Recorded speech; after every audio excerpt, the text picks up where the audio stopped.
Olá pessoal, como estão? Espero que todos estejam bem, tá? Vamos hoje dar início em nossa aula ao estudo do crime de estelionato. Este é um tipo penal ainda, tá? No estudo da parte especial do Código Penal, no título dos crimes contra o patrimônio. Como em outrora havia dito a vocês, o crime de estelionato nesse segundo bimestre, julgo eu, ser o mais complicado deles, tá? Não necessariamente pela questão principal ou pela figura principal do crime de estelionato, porque como você verá adiante, a figura principal do estelionato é relativamente simples. O que vai exigir de você um pouco mais de atenção e, consequentemente, um conhecimento que às vezes foge à tua habilidade, será principalmente quando chegarmos no artigo 2º das chamadas figuras equiparadas, tá? Nós estamos no quinto termo e, basicamente, algumas das figuras que nós vamos explorar você ainda não estudou lá na seara civil, tá certo? Então, por isso que eu digo que é preciso, né, tomar um pouco de cuidado aí no estudo do estelionato. Em relação à figura principal, mais uma vez sublinhando, fique tranquilo, é uma figura principal até relativamente fácil de estudar, tá bom? Então vamos lá, o nosso artigo 171, ainda dos crimes contra o patrimônio, mas agora falando da questão da utilização da fraude, esta é a verdade, né? A utilização da fraude como forma de se atingir o patrimônio de outrem.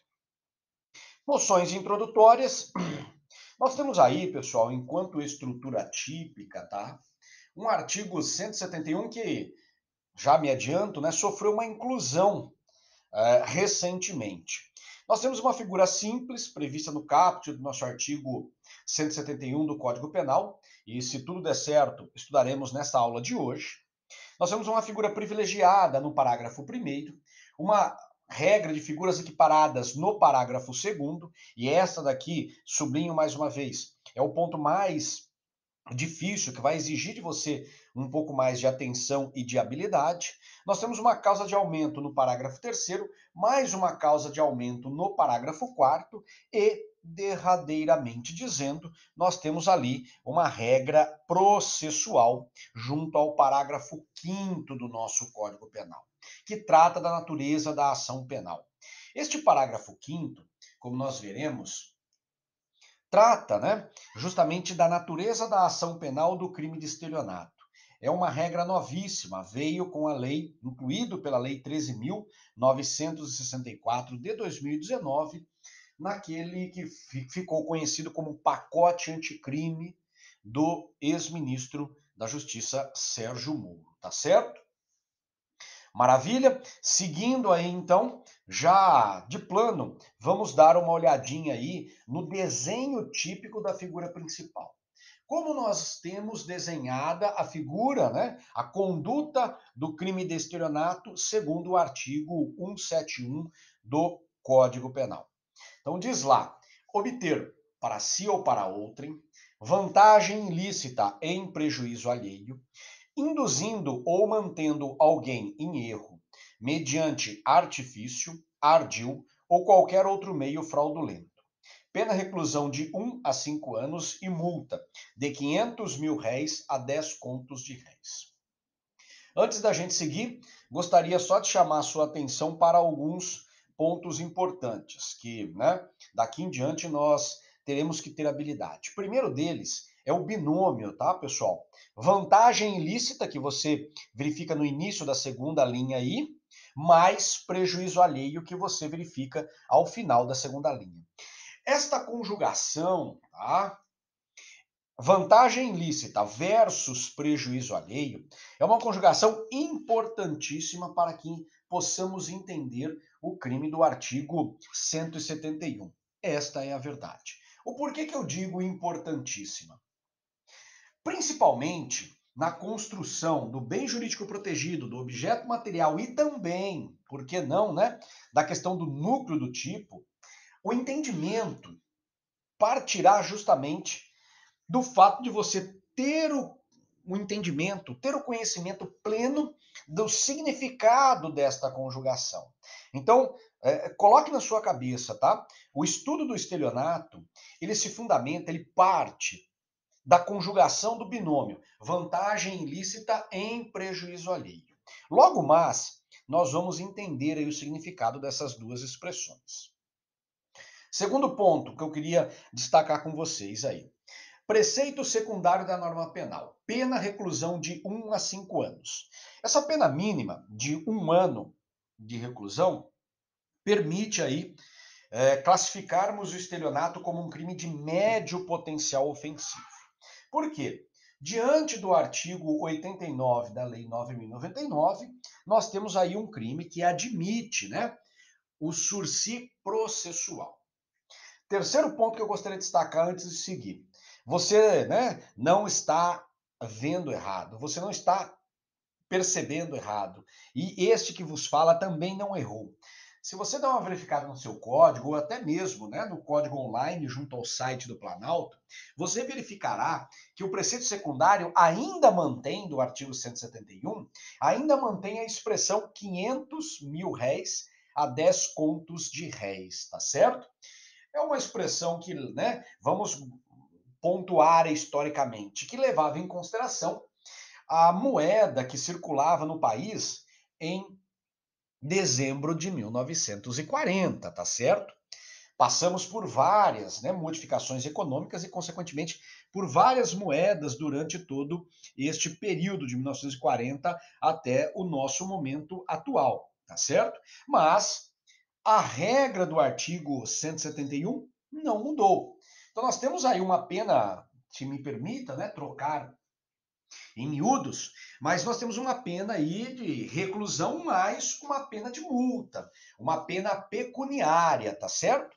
Que vai ser sopesada de acordo com o que o juiz, no seu poder discricionário, decidir, né? Mas não em 500 mil réis ou 10 contos de réis, mas hoje levando em consideração reais, tá certo? Maravilha? Agora sim, pessoal, vamos seguir aí então ao significado do bem jurídico protegido. Tenho certeza que na sua cabeça já pulou a ideia de que, se o Código Penal classifica o estelionato como um crime contra o patrimônio, o bem jurídico protegido não poderia ser distinto. É o patrimônio, entendido na sua concepção de propriedade e de posse ilegítima, tá certo?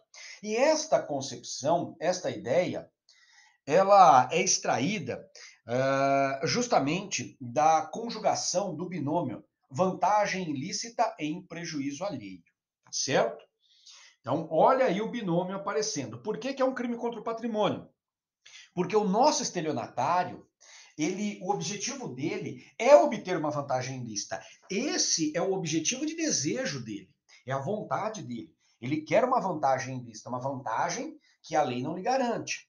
Mas ele o faz, ele busca, né? Quando eu digo ele o faz, é a conduta, ele busca essa vantagem ilícita, causando um prejuízo a outra pessoa, causando uma depreciação do patrimônio de uma outra pessoa. Então, para a gente seguir, né? Coloque na sua cabeça.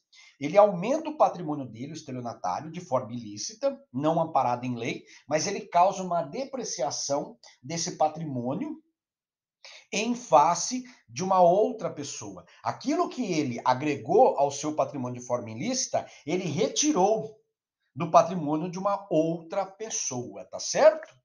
Maravilha. Objeto material do crime. Mais uma vez, temos que trabalhar aqui com o binômio vantagem ilícita em prejuízo alheio. E aí, pessoal, a gente avança um pouco mais no entendimento destas duas expressões, no significado destas duas expressões, né?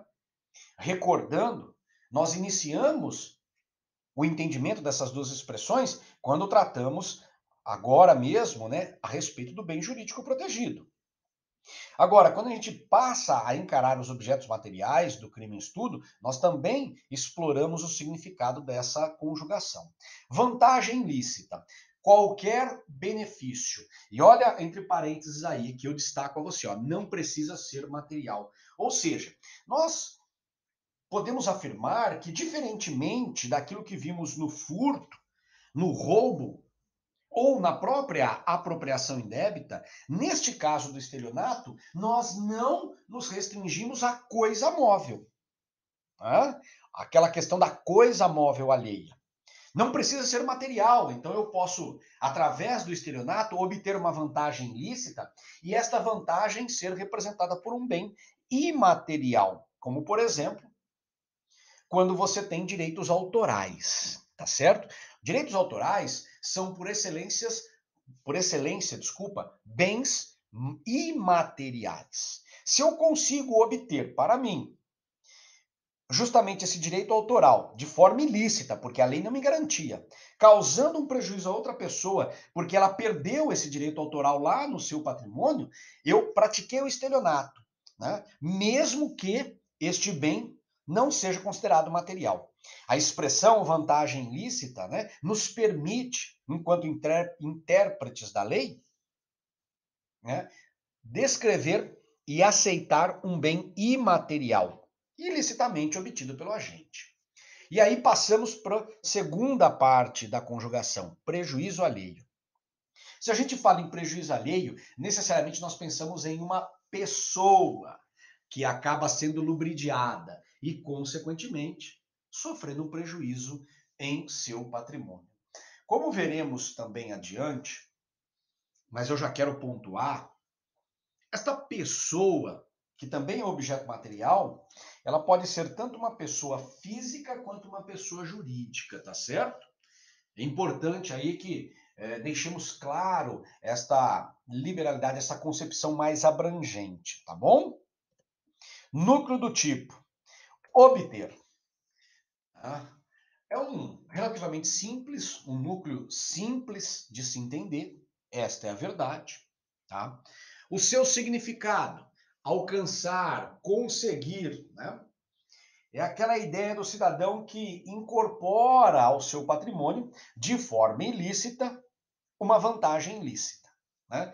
Eu digo assim, de forma ilícita, uma vantagem, né? Ele vai incorporar, então, em seu patrimônio. Ele alcança, ele consegue, ele, enfim, obtém, para usar justamente a letra da lei do artigo 171. Mas essa, digamos, conduta, né, encarada a partir do verbo obter, exigirá de você, meu caro, algumas conjugações. Algumas não, corrijo-me. Diversas conjugações que são extraídas do próprio tipo penal. São os chamados elementos normativos, né? Que nos ajudam a compreender a conduta descrita na norma penal. Primeira conjugação, a bendita da vantagem ilícita. Olha o binômio aí, lembra que eu falei a vocês? O binômio ele vai ser importante e interessante no estudo do bem jurídico protegido, do objeto material e do núcleo do tipo, que nada mais é do que a conduta descrita como criminosa e que deve ser, então, necessariamente punida, né, com o preceito secundário da norma penal, a pena, tá certo? Então, vamos entender aí o significado dessa vantagem ilícita agora, de uma forma mais profunda, quando falamos do verbo obter. Vantagem ilícita, nós vimos lá, né? Pode ser imaterial, né? Vantagem ilícita. Esta vantagem ilícita, né, ela necessariamente deve ter natureza econômica.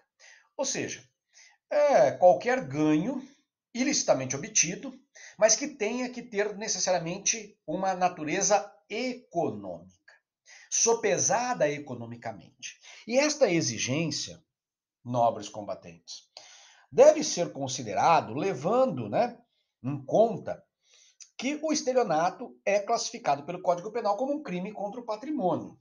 Tá?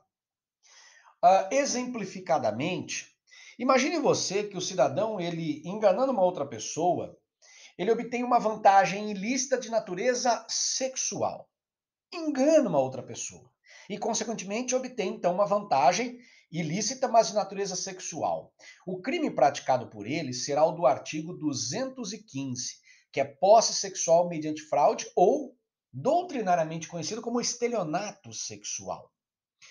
Voltando aqui ao nosso artigo 171, para a sua ocorrência, para o desenho da conduta típica estar perfeito, a obtenção dessa vantagem ilícita, ou melhor dizendo, esta vantagem ilícita, assim como ela deve ser encarada como contrária ao direito, também deve ter natureza econômica. Então, nós temos aí como exemplo a questão do dinheiro, a questão de direitos autorais, a questão do ouro, a questão de conta bancária, de saldo bancário, tá certo? Ou seja, toda vantagem que seja material ou imaterial pode ser sopesada de forma econômica. Mais uma perguntinha aí de prova. Existem outros entendimentos doutrinários e jurisprudenciais sobre a expressão, sobre a natureza da expressão vantagem ilícita? É lógico que existem, tá? Mas, se me permitam, tá, pessoal? É totalmente inapropriado. Eu sou obrigado a colocar vocês aqui por uma questão de fidelidade acadêmica. Afinal de contas,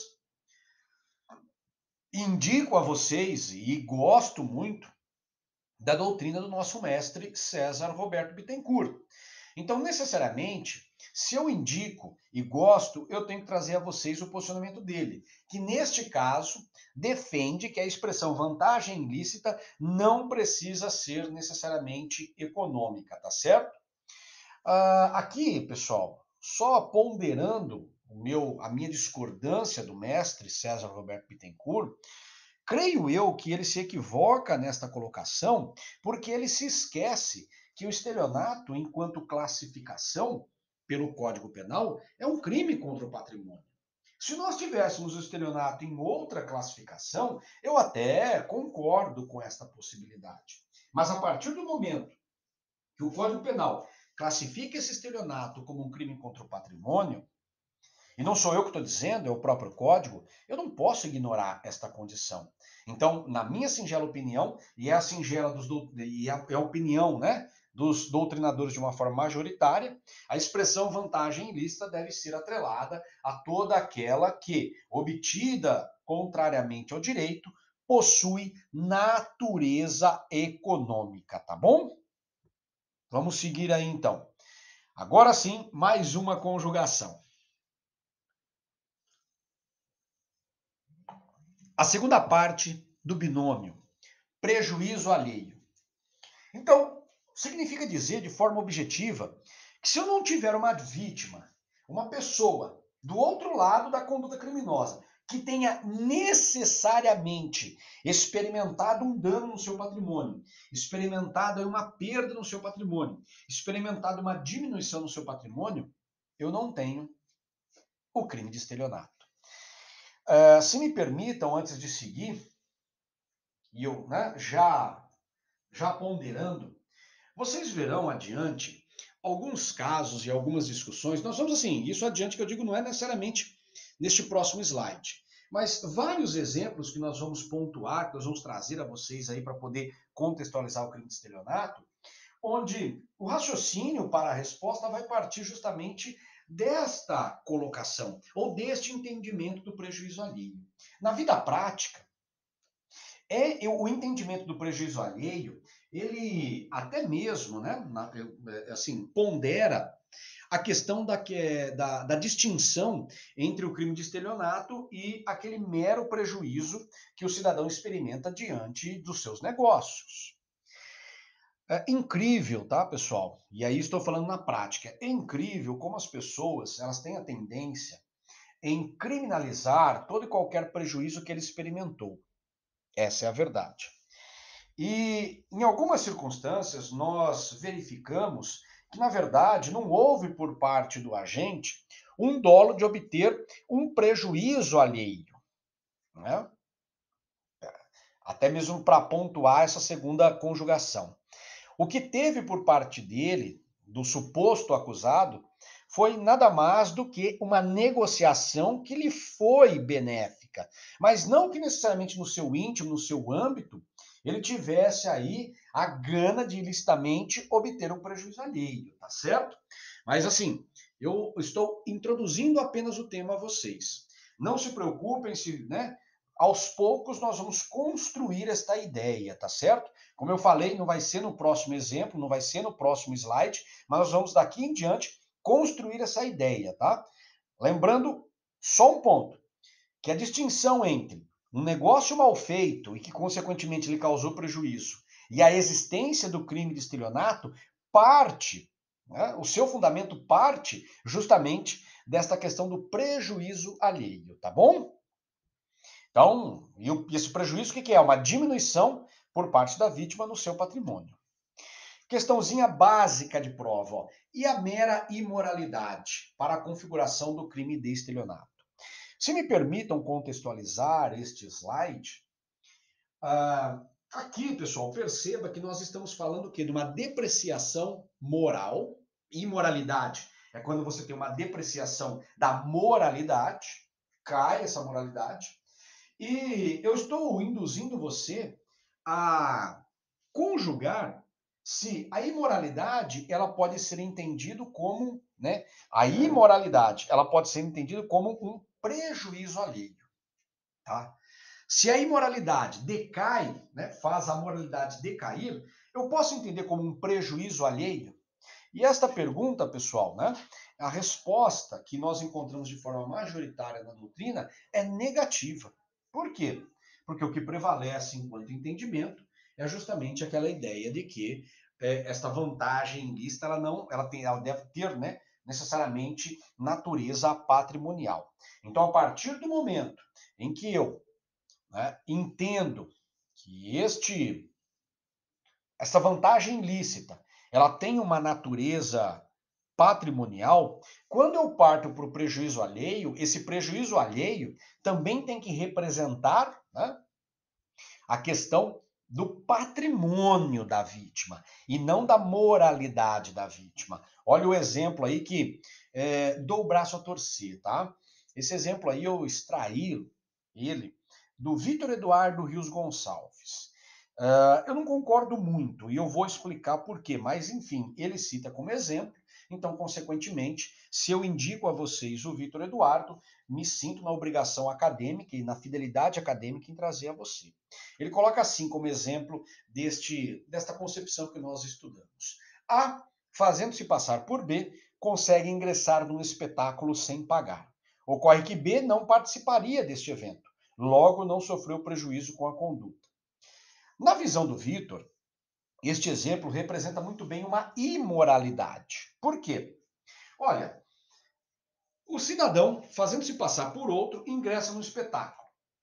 E o outro estava lá com uma entrada VIP. É isso que ele quer dizer no exemplo. Então, como ele não iria nesta festa, neste espetáculo, e o agente aí, né, o espertalhão, sabendo desta condição, se faz passar e ingressa no espetáculo. Na visão dele, isso é uma mera imoralidade, mas não uma depreciação do patrimônio, a partir do momento que o local dele estava reservado. Então, a companhia responsável por aquele espetáculo, a banda responsável por aquele show, ou a organização responsável por aquela festa, não perdeu em nada, porque o local já estava destacado. Houve o quê? Uma mera imoralidade na visão do nosso doutrinador Vitor Eduardo Rios Gonçalves. Na minha singela opinião, eu acho que esse exemplo aí, ele representa, sim, a possibilidade de termos uma vantagem ilícita em prejuízo alheio. E eu vou explicar, tá? E assim, essa minha conjugação, tá? Não... ela procura particionar esse exemplo.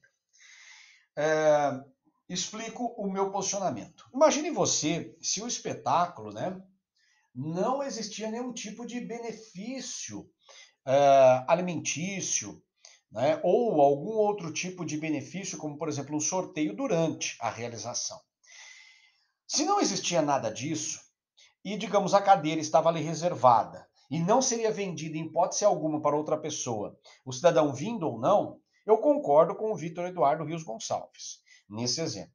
Agora, se ponderarmos aí que durante o espetáculo fosse servido, por exemplo, alimentação, né? Imagine você ali, quitutes, bebidas, ou então que no caso do não comparecimento do nosso convidado, até determinado horário, esta poltrona, este local, enfim, seria comercializado a outra pessoa.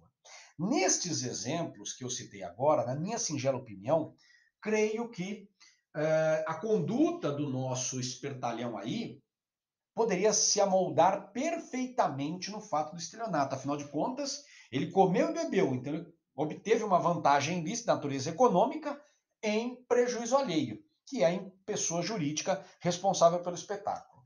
Se ele conseguiu ingressar e, consequentemente, a companhia não conseguiu vender a poltrona para outra pessoa, então ele obteve uma vantagem ilícita, que é o valor da poltrona, o valor do ingresso, em prejuízo alheio, que é justamente a pessoa jurídica que não vendeu a poltrona para outra pessoa. Deixou de ganhar por aquele ingresso, tá certo?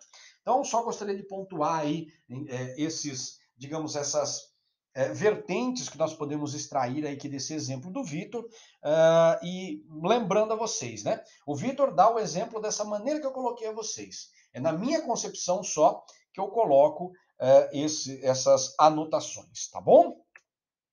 Modos de execução. Mais uma necessidade de conjugação, esta é a verdade. Nós colocamos aí modos de execução para ficar mais claro no teu pensamento. Mas se colocássemos aí também terceira, né, forma de conjugação, como nós vimos nos anteriores, primeiro e segundo, estava correto, tá certo? Então, a conduta a obter passa ainda pelo induzimento ou manutenção de alguém em erro. Então, se você não obter essa vantagem ilícita em prejuízo alheio, induzindo ou mantendo alguém em erro, você não pratica o estelionato. Tá? Significado do modo de execução induzir. Quando a gente fala em induzir, você deve entender, para o artigo 171, que o cidadão, o nosso criminoso, ele faz nascer uma falsa percepção da realidade para a vítima. E esta falsa percepção da realidade faz com que auxilia, né, no sentido do nosso criminoso obter a vantagem ilícita em prejuízo alheio.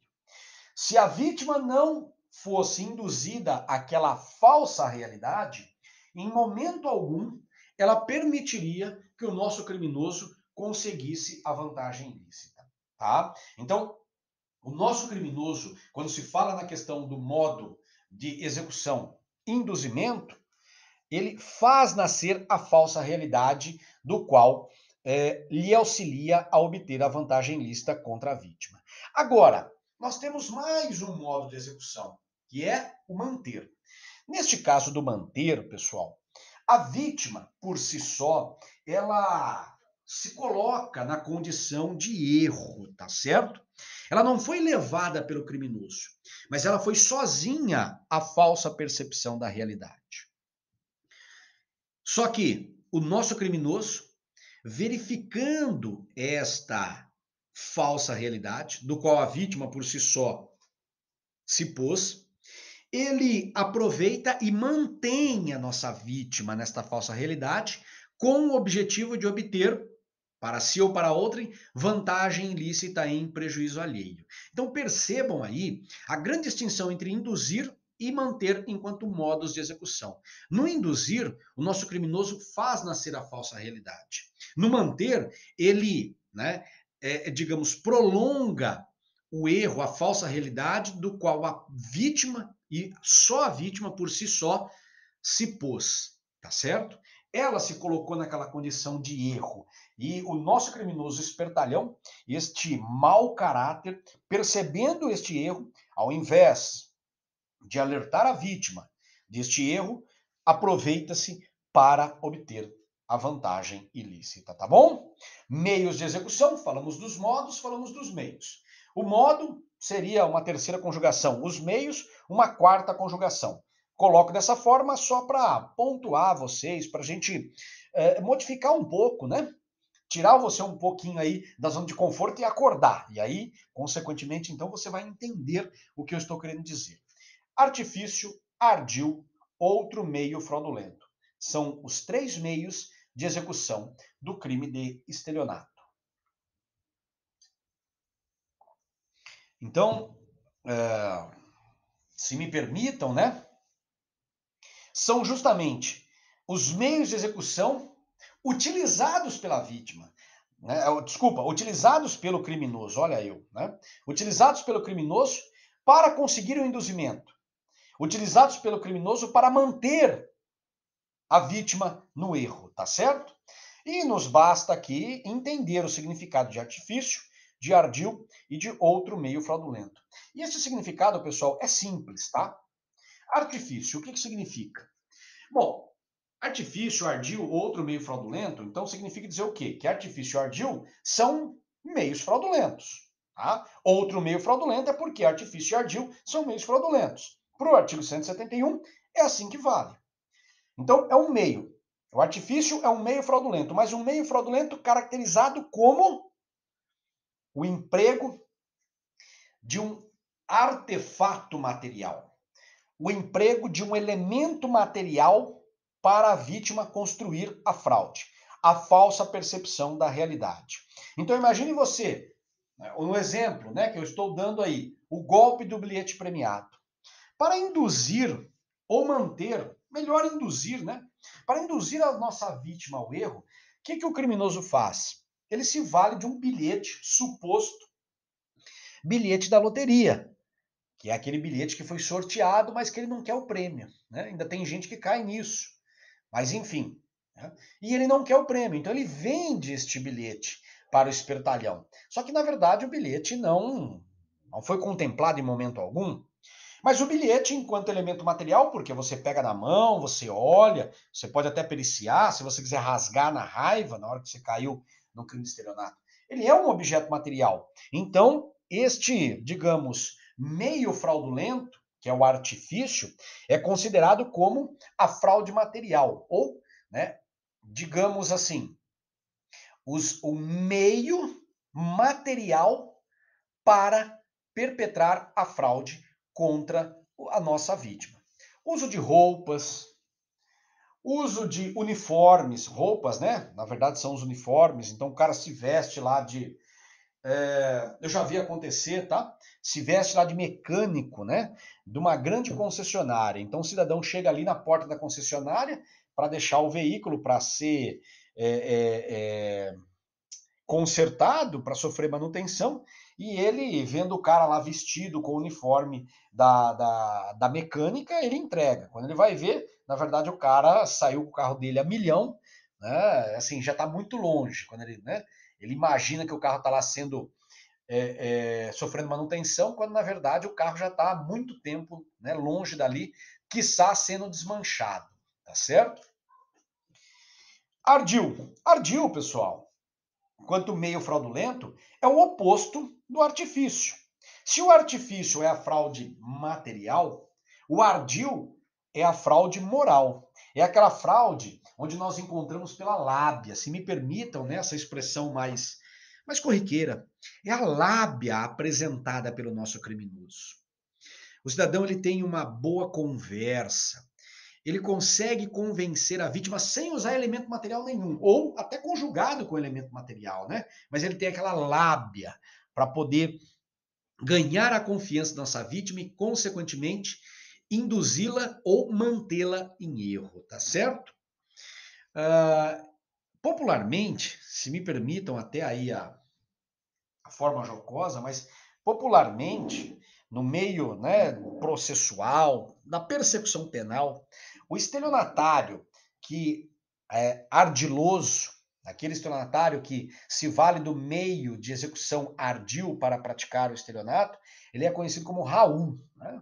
Famoso Raul. Então, sempre que você escutar essa expressão nos meios de advogados, né, no meio do Poder Judiciário, ou até mesmo na investigação, né, o famoso Raul, lembre-se especificamente do estelionatário da fraude moral, tá certo? Ou do ardil. Olha o exemplo aqui que citamos, infelizmente, muito corriqueiro entre pessoas idosas, né? O cidadão liga, pega o telefone, liga e fala lá, né, oi tia, como que a senhora tá? E a coitada da vozinha do outro lado, ô rapaz, quanto tempo você não vem na minha casa? Mas quem tá falando? Ah, não acredito que a senhora não lembra de mim. Aí a coitada da vozinha fala assim, ah, é o Jair, isso mesmo. E aí o cara começa a ganhar, começa a conversar, fala que tá com saudades, pergunta como que tá todo mundo ali, fala que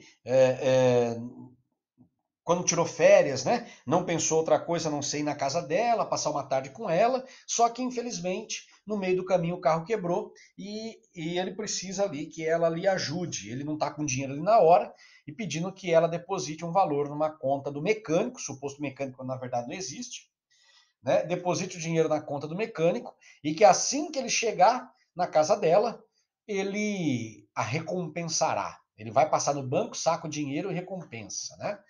Coitada da velhinha vai lá e deposita. Infelizmente, pessoal, já vi muitos desses casos acontecerem, tá certo?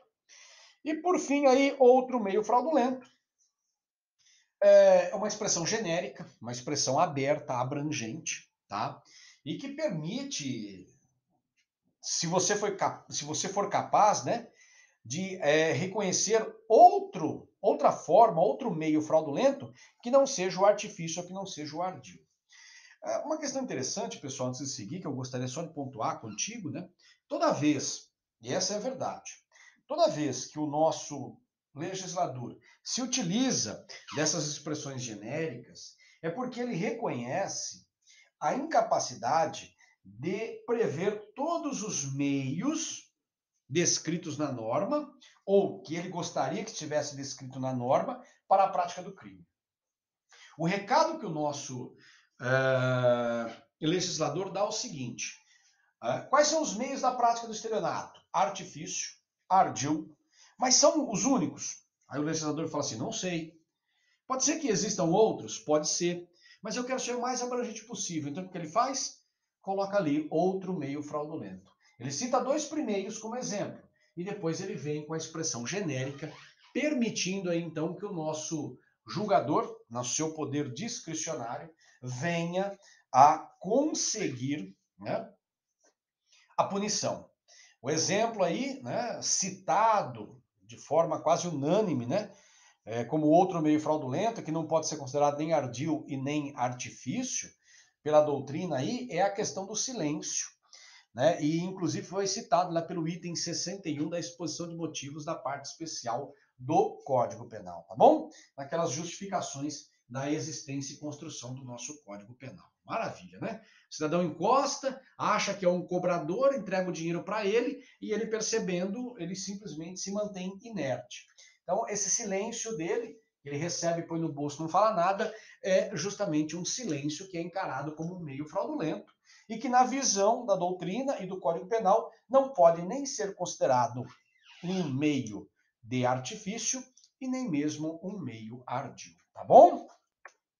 Sujeito ativo do nosso crime. Aqui a lição é muito fácil, estamos diante de um crime comum. Qualquer pessoa, né, pode ser autora do crime de estelionato, não exigindo a letra da lei nenhuma condição específica para a configuração do crime de estelionato enquanto sujeito ativo. Uma perguntinha básica aí de prova: o estelionato é um crime que admite coautoria e participação. Esta é uma afirmação, maravilha.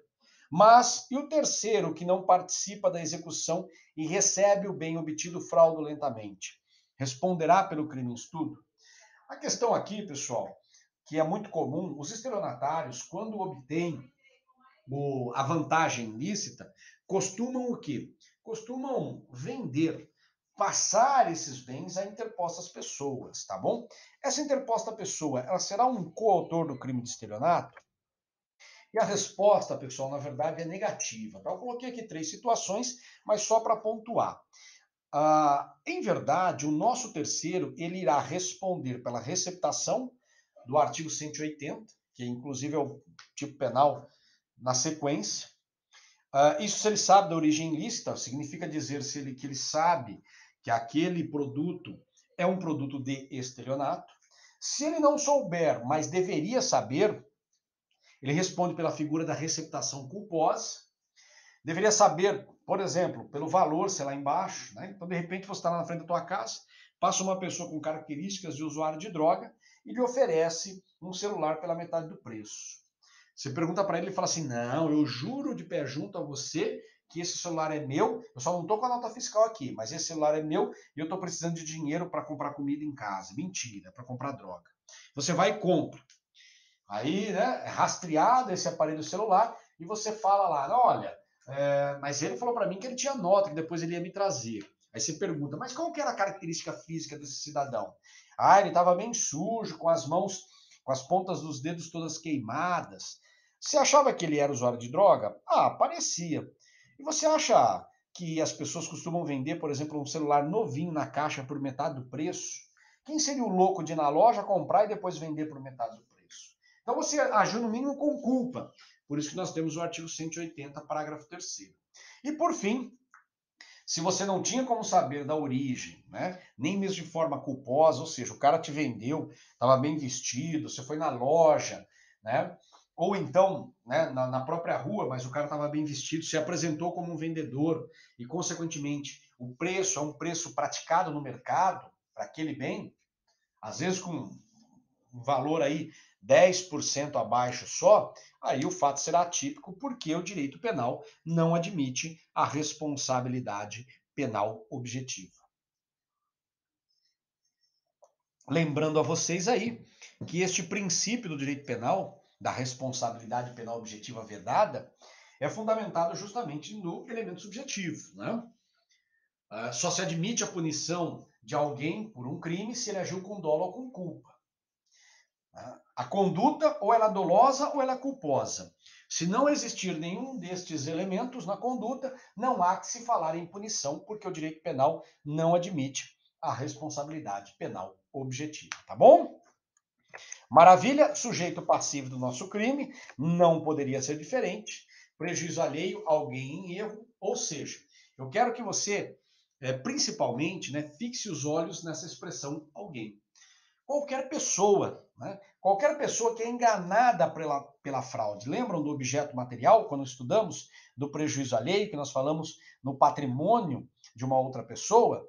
Então, é aquela pessoa que é enganada, que sofre, né? E depois que ela percebe que ela caiu no engodo, no engano, que ela foi vítima do estelionato, algumas ficam bravas, né? Como eu pude? É a ganância. Essa é a verdade, né? É a ganância. Imagine você, quem em sã consciência, se tivesse sido contemplado na Loteria Federal com 20 milhões de reais, lhe passaria um bilhete por míseros 20 mil reais, 30 mil reais, né? Quem lhe venderia um bilhete? Poxa, se o bilhete lhe garante 20 milhões, como que alguém pode querer vender esse bilhete por 20 mil reais? Então é a ganância, tá? Aí ela percebe, a pessoa percebe que caiu no erro, no engodo, no estelionato, e aí ela fica se martirizando, né? Perdão, pessoal, a garganta tá começando a falhar. Um segundinho só para eu tomar uma água aqui.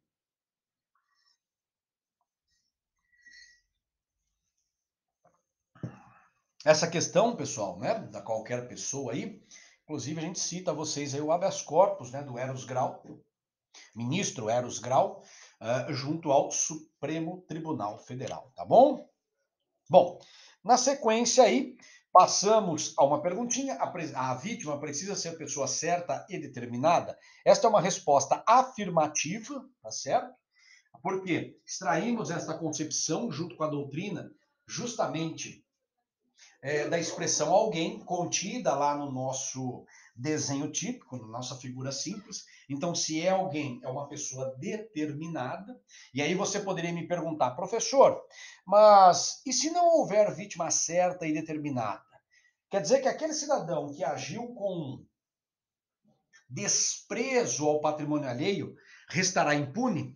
A verdade é que a resposta é negativa. Nós só vamos mudar de tipo penal, mas ele vai continuar a sofrer sanções penais, tá certo? No caso, se o cidadão, o espertalhão, o Raul, né, ele, através da sua conduta criminosa, ele consegue obter vantagem ilícita em prejuízo a um número indeterminado de pessoas, ele responde pelo crime contra a economia popular, consoante a Lei 1521 de 51. Exemplo clássico: fraudar bombas de combustíveis ou balanças de supermercado. Então, o que acontece? O cidadão frauda lá a bomba de combustível, né? Aparece lá na bomba que ele abasteceu seu veículo com 50 litros, mas quando, na verdade, se você for verificar, só tem 45 lá no seu tanque. Consequentemente, ele faz isso de forma reiterada, durante um mês. Como que você vai conseguir identificar uma vítima por vez? Então, chegou a fiscalização dos órgãos, né, responsáveis e verificou que existe esta fraude na bomba. Poxa, mas a gente não consegue saber aqui quais são os consumidores, quem foram aquelas pessoas. Não tem problema. Você pode tipificar a conduta do nosso criminoso, do nosso dono do posto, do gerente do posto, justamente junto ao crime contra a economia popular da Lei 1521. Agora, se a gente tem a pessoa determinada, aí a gente pode pensar perfeitamente no crime de estelionato, tá certo? Maravilha. Elemento subjetivo do crime. Chegamos aí, né, ao dolo, tá? Modalidade específica. O artigo 171, para a sua ocorrência, reclama por parte do agente uma vontade, um desejo específico, por isso que se chama de dolo na sua modalidade específica. E esta especificação, ela é extraída justamente da expressão para si ou para outro. Esta é uma regra que não é exclusiva, podemos assim dizer, tá, pessoal? E vale a pena ressaltar, ela não é exclusiva do estelionato, tá? Essa questão de para si ou para outro representar sempre o dolo específico. Não, tá? Toda vez que você encontrar essa expressão, sem medo de errar, classifique o dolo daquele tipo penal como dolo específico. E qual que é o significado, então, né, dessa expressão para si ou para outrem, né? Qual que é a concepção desse dolo específico? Então, quando o cidadão obtém vantagem ilícita em prejuízo alheio, induzindo ou mantendo alguém em erro, mediante artifício ardil ou outro meio fraudulento, ele o faz com o objetivo de obter aquela vantagem ilícita a incorporar ao seu patrimônio, em seu benefício ou benefício de uma pessoa determinada por ele, como, por exemplo, uma esposa, um irmão ou algum amigo próximo. Nunca com uma finalidade diversa desta, tá certo? Se houver uma finalidade diversa desta, nós não podemos falar em crime de estelionato. E aí a questão de uma diferenciação, tá, pessoal? Da fraude penal, que representa o crime de estelionato, da fraude civil, que é uma mera discordância de negócios resolvida através de uma ação declaratória. Eu adoro, pessoal, e essa é a verdade, eu adoro pontuar essas formas romanceadas que os doutrinadores, principalmente antigos, colocam para nos ensinar o direito. Então eu convido vocês a comigo fazer a leitura e o acompanhamento, né? Olha como o Nelson Hungria distingue essas duas frentes, né? Essas duas modalidades de fraude. Lembrando que isso daqui, pessoal, é utilizado pelos doutrinadores até hoje, tá? Se o fato contra jus não é de molde a provocar um intenso ou difuso alarme coletivo, contenta-se ele com aplicar a mera sanção civil. O Estado só deve recorrer à pena quando a conservação da ordem não possa se obter por outros meios de reação, isto é, com os meios próprios do direito civil. Então, o que o nosso Nelson Hungria nos coloca aqui é o seguinte: só será considerado estelionato quando a fraude causar um intenso sofrimento ao homem médio, à visão do homem médio. Quando o cidadão ele aplica nos negócios, e aí a gente volta, né, aos negócios, aquilo que nós vimos em relação ao prejuízo alheio lá no começo. Quando a gente aplica nos negócios a esperteza, mas uma esperteza que lhe leva, por exemplo, a obter uma vantagem sem enganar a outra pessoa, convencer de fazer uma troca de veículos, convencer de comprar um bem, em momento algum ele está, né, digamos, escondendo alguma informação, mas ele está simplesmente usando o lado psicológico daquele pobre coitado que vai acabar se endividando para o resto da vida. Não há que se falar no crime de estelionato, esta é a verdade. Devemos continuar somente na fraude civil e que deve ser, neste caso, tá, resolvido por uma sentença de natureza civil. Maravilha? Maravilha. Vamos seguir por o momento consumativo do crime aí.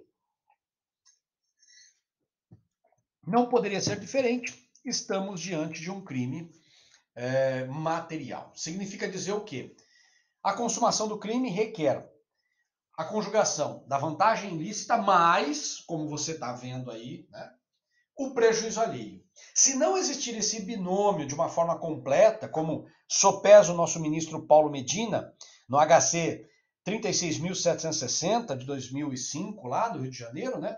Se não estiver presente esta conjugação, esqueça a possibilidade de falarmos em estelionato.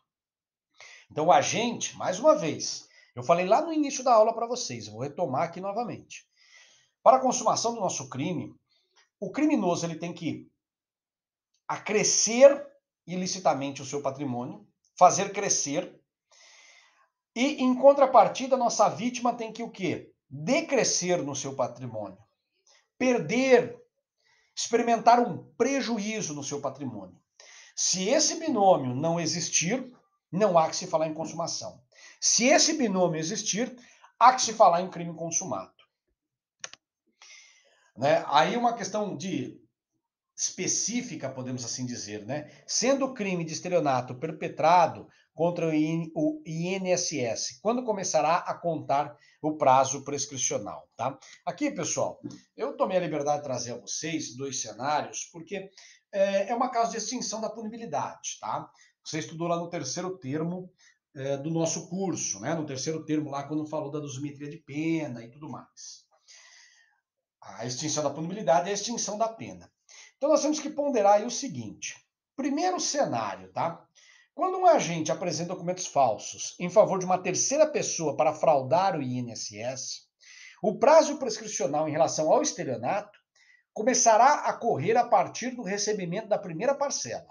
Então eu fui lá no INSS, ofereci aquele monte de documentos e, né, em favor de um terceiro para que esse terceiro recebesse um benefício do INSS. Esta minha conduta, o prazo prescricional passa a correr a partir do momento que for paga a primeira parcela, porque ali o INSS já experimentou. Mesmo que as demais parcelas continuem sendo pagas. Agora, quando o agente apresenta documentação junto ao INSS e o objetivo é obter para si essa vantagem indevida, este pagamento indevido é para a pessoa que apresentou o documento. Neste caso, o prazo prescricional não deverá correr a partir do primeiro pagamento, mas deverá passar a correr a partir do último pagamento, da data do último pagamento, tá certo? E percebam, pessoal, que esta distinção que eu estou trazendo a vocês é uma distinção fundamentada na jurisprudência. Primeiro exemplo, primeiro cenário, Supremo Tribunal Federal, nosso ministro César Peluso. Segundo exemplo, o mesmo Supremo Tribunal Federal, mas agora na pessoa do nosso ministro Marco Aurélio de Mello. Tá bom? Perguntinha básica, a reparação do dano apaga o crime de estelionato? Ou, né, se me permita fazer essa pergunta de uma outra forma. A reparação do dano é causa de extinção da punibilidade? Não, né? Não há esta possibilidade. Nós temos aí a súmula 554 do Supremo Tribunal Federal, que aponta que o pagamento do cheque emitido sem provisão de fundos após o recebimento da denúncia não obsta o prosseguimento da ação penal. Só para pontuar a você, tá? Essa súmula 554, ela se refere ao crime de estelionato na sua figura equiparada do artigo 171, parágrafo 2º, inciso 6º, que nós vamos estudar, se tudo der certo, na próxima aula, tá bom? Então, se essa súmula está falando que o pagamento não obsta o prosseguimento da ação penal no caso de recebimento de cheque sem fundos, é porque ele está falando que não obsta o prosseguimento do crime de estelionato. E temos que lembrar aí também a possibilidade, se for o caso, do arrependimento posterior ou, por que não, da atenuante genérica, tá certo? Da reparação do dano, lá do artigo 65, inciso 3, a linha B, tá bom? Não esquecendo aí que, por ser um crime material, admite tentativa. Eu aplico a fraude, né, o engodo, o engano, o artifício ardil contra a minha vítima, e antes que eu possa obter a vantagem ilícita, eu sou contido por circunstâncias alheias à minha vontade, tá certo? Perfeitamente aceito. A perguntinha, na verdade não é uma pergunta, né? Assim, é uma pergunta, mas primeiro vamos ler um cenário. Estelionato e crime impossível, né? O crime de estelionato só estará caracterizado se o meio de execução apresentar idoneidade para lubridiar a vítima. Essa primeira parte, pessoal, eu estou afirmando a você, tá? Isso é um posicionamento doutrinário e jurisprudencial pacífico. O crime de estelionato somente será reconhecido se o meio que você empregou é apto a enganar a pessoa. Se não for apto a enganar a pessoa, não há que se falar. E aí vem justamente a pergunta: como fazer essa condição? Como que eu vou verificar se ele é apto a enganar ou se ele não é apto a enganar, tá? E aí, pessoal, não tem outra forma. Você vai ter que analisar o caso concreto. Essa é a verdade. A gente vai até analisar aqui as palavras do maçom, mas não tem, e do Vitor Eduardo Rios Gonçalves, mas não tem outra forma de lhe ensinar. Você vai ter que analisar o caso concreto. Você vai ter que verificar se o meio empregado naquele caso concreto é apto a enganar ou não é apto a enganar. Vamos ver os exemplos aí, ó. O que diz o Kleber Masson? Ele coloca assim, ó, condições pessoais do ofendido, exteriorizadas pela sua maior ou menor experiência de vida e perspicácia para a compreensão da fraude, bem como pelas circunstâncias específicas do caso concreto, tais como local, hábitos, locais, entre outros. Ou seja, o que ele está dizendo para a gente é que você vai ter que analisar o caso concreto. Todas aquelas circunstâncias que estão envoltas ao caso concreto. Será que o cara tinha habilidade suficiente? Será que ele tinha maturidade suficiente? Será que é um hábito naquele local? E aí o Vitor coloca um exemplo bastante interessante. Ó. Nos dias atuais, um vendedor dar em troco para um estrangeiro em notas de cruzeiro. Cruzeiro não é mais a moeda que circula no país. Então, consequentemente, se ele ofertar esses cruzeiros a um brasileiro, esse dinheiro não tem idoneidade para causar o estelionato. Agora, se ele entregar para um estrangeiro que pouco conhece do Brasil, certamente esta nota, né, que não tem mais valor, esta nota será apta a enganar este pobre coitado, tá certo? O que o Vitor está dizendo para a gente, da mesma forma que o maçom? Analisar o caso concreto. As variantes deste caso concreto. Outra ponderação aí, né? Outra afirmação seguido de pergunta. O estelionato e torpeza bilateral. As duas pessoas, um está querendo aplicar o golpe ao outro, essa é a verdade. Quando a gente fala de torpeza bilateral, ó, ocorre no cenário em que ambos os envolvidos atuam com má fé. Ou seja, ambos, um quer enganar o outro. Exemplo, falsário que compra uma máquina de fabricar dinheiro e ela está inoperante. Primeiro, o falsário que está querendo falsificar dinheiro. Segundo, o vendedor da máquina que está querendo enganar este que está querendo falsificar o dinheiro. Aí vem a pergunta: existe crime neste contexto? Existe, tá, pessoal? Porque no direito penal não tem compensação de culpa. Não sei se você já ouviu, né? A fraude bilateral não exclui o crime, posto que a boa-fé da vítima não é exigida pelo tipo penal. Ambos respondem, né? Assim, lógico, ambos respondem se o cara conseguiu falsificar o dinheiro. Então, já houveram posicionamentos doutrinários, como eu coloco para você, defendendo a tipicidade. Né? O Nelson Hungria até foi um deles, mas hoje não prevalece, tá certo? O direito penal, e esta é a razão, o direito penal não admite compensação. Estelionato judiciário, essa aqui é uma questão que envolve julgamento nos princípios constitucionais, né? Existem alguns advogados que eles tentam a sorte. Então eles saem, né, de uma forma geral aí, propondo a mesma ação em vários lugares. São aquelas ações cuja temática, cuja fundamentação teórica é totalmente esdrúxula, mas ele pensa assim, né? Vai que um deles abraça a minha ideia. Então ele sai propondo, como bem coloquei, de forma desordenada, né? Ações em busca de uma prestação jurisdicional. A pergunta que se faz é: esse fato aí, do cidadão sair propondo ações à torta e à direita, com o mesmo fundamento, em vários juízos, para ver se algum cola, pode ser considerado estelionato?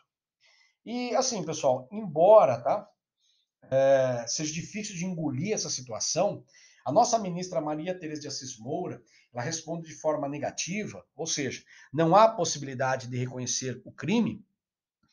Ela está fundamentada aí justamente no princípio do direito, né? Ou melhor, princípio não, garantia constitucional do acesso à justiça, que vem prevista lá no artigo 5º, inciso 35 da Constituição Federal. A Constituição, neste inciso, garante a todos o acesso à justiça. E esse acesso deve ser assegurado mesmo, né? E aí é justamente o fundamento do pensamento dela, né? Mesmo que você tenha desconfiança de que o cidadão está agindo de forma a tentar burlar a lei e, consequentemente, obter uma vantagem ilícita em prejuízo alheio, tá certo? Ela prefere, na visão da nossa ministra, ela prefere ter a incumbência por parte do juiz de recusar a ação do que tentar punir o cidadão e acabar prejudicando alguém que efetivamente busca, através da justiça, assegurar um direito e que ele possa ficar com receio diante de uma possível ameaça, né, de tipificação do crime de estelionato. Tá bom? Mais um caso aí, a questão dos jogos de azar. Jogos de azar contam com a sorte, né? Embora não está falando de jogos de azar. E se você, naquele jogo de azar, você elimina a possibilidade do seu opositor de ganhar? Então não é mais jogo de azar, né? Porque não conta com a sorte ou com o azar. Você sempre vai perder. A pergunta que vem aí é justamente essa. Nos casos de jogos de azar, o sujeito que empregar qualquer meio fraudulento destinado a eliminar totalmente a possibilidade de vitória do jogador adversário responderá pelo crime em estudo? E esta é uma decisão jurisprudencial antiga, tá? 1977. Sim. Supremo Tribunal Federal, ministro Cordeiro Guerra, sim, o cidadão, né, que na disputa de um jogo de azar, ele venha a agir de forma a eliminar totalmente a possibilidade de ganho por parte do seu opositor, responde pelo crime de estelionato, tá certo? Diferença de curandeirismo e crime de estelionato. Curandeirismo, pessoal, só para que você possa pontuar, é um crime contra a saúde pública e vem lá no artigo 284 do Código Penal. A diferença está justamente na crença do curandeiro. E é muito próximo, tá? Parece que não, mas é muito próximo. Crime de curandeirismo. O curandeiro, o criminoso, ele acredita que as suas orações, que as suas poções, que a sua habilidade espiritual é capaz de curar a vítima. Então ele acha que naquela reza que ele faz, ele será capaz de tirar, de arrancar, né, com a sua oração, aquele mal que acomete a vítima. Quando na verdade isso não ocorre. Mas ele acredita que é capaz. Agora, no estelionato, o nosso estelionatário, o nosso fraudador, ele sabe desde o início que todo aquele teatro que ele faz, toda aquela vela que ele acende, nada servirá para a cura da nossa vítima. Mas desde o início ele sabe. Mas ele faz com um único objetivo: obter a vantagem ilícita, causando um prejuízo alheio, né? É aquela velha, né, propaganda que encontramos nos muros e postes. Traga o seu amor em 3 dias. Né? Aquilo é um estelionato puro, tá certo? Ninguém traz amor em 3 dias. E o cara vai cobrar de você uma grana. Depois ele some com aquele dinheiro. são estelionatários, tá certo? Se você vê, denuncie. Falsificação de documento. Esse foi também uma questão, pessoal, interessante, que nós encontramos, na verdade, 4 cenários. A perguntinha aí básica é o seguinte: você falsifica documentos. E o teu objetivo o que que é? É que, utilizando desse documento falso, você venha a perpetrar o estelionato. Você venha a obter vantagem ilícita em prejuízo alheio. Nós sabemos que, junto aos artigos 297 e 298 do Código Penal, estão tipificados os crimes de falsificação de documento público e particular, respectivamente. A pergunta é: por quantos crimes o cidadão responde? Por um só? Qual deles? Pelos dois? Em que modalidade de concurso? E aí, pessoal, nós temos 4 cenários.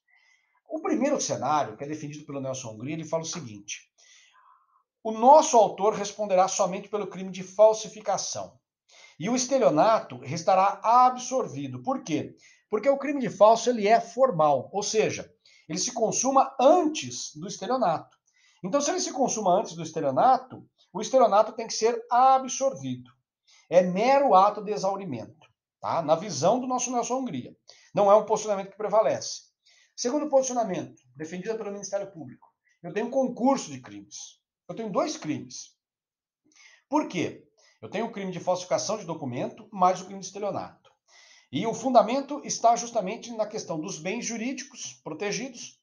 Por quê? No estelionato se protege o patrimônio, no crime de falsificação de documento público ou particular se protege a fé pública, tá certo?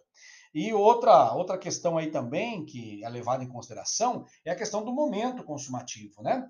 O crime de falsificação, ele sempre se consumará antes do crime de estelionato, porque o crime de falsificação, ele se consuma no momento em que o documento é finalizado, independente da sua utilização.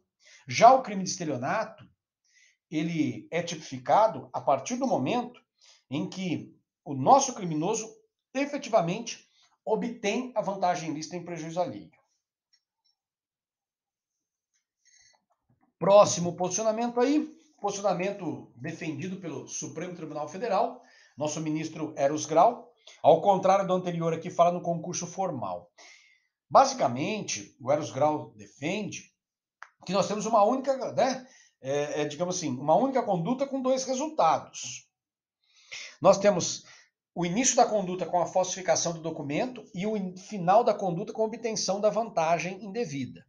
Neste caso, como você já estudou lá no terceiro termo, né, concurso formal, a gente leva em consideração o crime mais grave e o outro funciona como causa de aumento de pena. E a última posição, que é defendida pelo STJ, e diga-se de passagem, é a posição majoritária, inclusive sumulada, defende que o estelionato é que prevalecerá e, consequentemente, absorve a falsidade documental.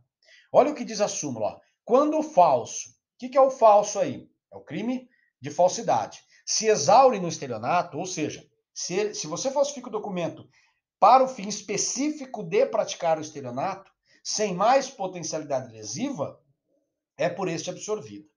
Nós temos aí 2 ponderações com base nessa súmula. Primeira ponderação é o fato de que, se você falsificou o documento especificamente para praticar o estelionato e nada mais, o crime de falsidade documental restará absorvido. Agora, se você falsificou o documento para praticar o estelionato e também para praticar outros crimes, né, uma pluralidade de estelionatos, aí você vai responder em concurso material entre o crime de estelionato e o crime de falsidade documental, tá certo? E, pessoal, com isso, finalizamos a aula de hoje, tá? Do crime de estelionato, pelo menos a primeira parte. Na próxima aula, continuamos justamente com o estudo da figura privilegiada. Fiquem com Deus e qualquer dúvida, estou à disposição de vocês. Abraços!